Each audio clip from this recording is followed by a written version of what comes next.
The sun filtered through the canopy, painting the forest floor in shifting patterns of light and shadow. I was leading a small group, the air filled with the usual sounds of nature, the crunch of leaves under our boots, the distant chatter of a squirrel. It was perfect. Then, silence. A sudden, jarring quiet, followed by an explosion of wings as every bird in a 100-yard radius took flight at once. The peaceful woods suddenly felt watchful. I held up a hand, signaling the group to stop. Something was wrong. My eyes scanned the trees, and that's when I saw it. Coiled around the trunk of an ancient oak was a vine, thick as my arm and black as obsidian. It wasn't just dark. It seemed to drink the light, glossy and unnatural against the rough bark. Curiosity got the better of me. I told the group to stay put and cautiously approached. As I got closer, I could feel a strange heat radiating from it. This wasn't right. I reached out, my fingers hovering just inches from its surface. Before I could pull back, it moved. Faster than a snake, a tendril lashed out, wrapping around my forearm in a crushing grip. It was warm, pulsing with a rhythm that felt sickeningly alive. Panic flared as it tightened, the pressure immense. The group screamed. I fumbled for my utility knife, my other hand trying to pry the slick vine loose. It was like wrestling with living steel. I finally got the blade free and started sawing, hacking at the tendril with desperate energy. It resisted, but with a final, ragged tear, the vine snapped. I stumbled back, gasping, my arm raw and bleeding. We didn't just walk back to the trailhead. We ran. Now, sitting here with my arm bandaged, I can't shake the feeling. That vine didn't just attack. It tested. It learned.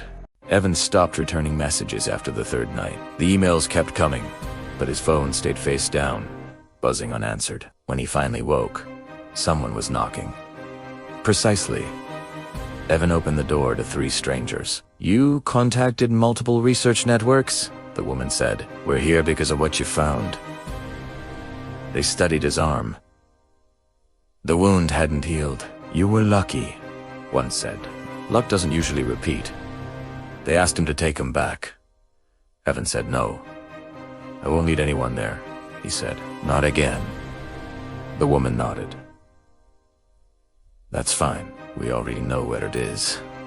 They went anyway. By the time they reached the forest, night had settled thick. The oak stood exactly where Evan said it would. The vine had grown. It radiated outward, stretching toward neighboring trees like a slow-spreading thought. Sensors registered heat, movement, response. "It's reacting," someone whispered. The vine shifted, watching. A drone moved closer. The vine struck. Tendrils lashed upward, crushing it with a sound like snapping ribs. No one spoke. They recorded everything. The next morning, the area was sealed under the guise of environmental contamination. Hikers were turned away. Trails rerouted. Evan watched the barriers go up from a distance, guilt knotting in his chest. He had wanted answers. He hadn't wanted this. Days passed. Then weeks. Reports filtered back to him and fragments tests conducted remotely. Soil samples taken. Controlled heat introduced. The vine adapted every time. Cold slowed it. Heat excited it. Darkness made it restless. It responded best to proximity. Living proximity. Someone made the decision to remove part of it. That decision couldn't be undone. Mechanical cutters descended at dawn, slicing through a thick section of vine near the base of the oak. The severed mass thrashed violently, roots ripping free of the earth with wet, tearing sounds. The remaining growth recoiled, then stilled. For a moment, it looked like they had won. They transported the cut section to a reinforced facility miles away, sealed behind layers of steel and controlled environments. No human entered the room once it was installed. Observation only. At first, the vine seemed dormant, leaves curled inward. Movement slowed.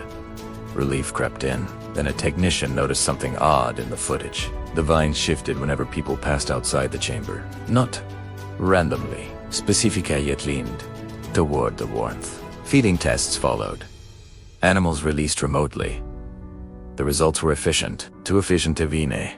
Didn't threshold struggle. It targeted, it conserved.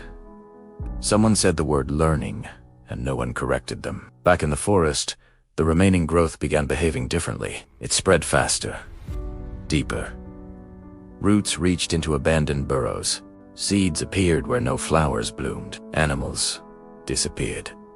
Evan returned one last time, standing at the edge of the restricted zone, staring into the trees. The forest felt wrong now, too still, too attentive. He realized then what no one else had said aloud.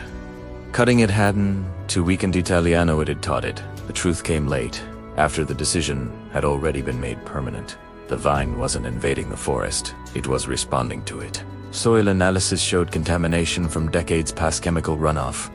Buried waste, slow poisoning of the land. The plant hadn't arrived as a predator, it had changed. Adapted. Learned how to survive what humans left behind. And now it associated warmth, movement, and blood with threat.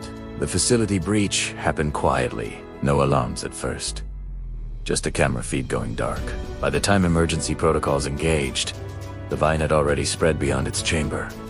Root's findings seems no one thought to seal. Steel held longer than anything else. But not forever. Evacuation followed. Then silence. The forest barriers stayed in place. So did the facility walls. Officially, nothing more was said. Evan moved away. He stopped guiding.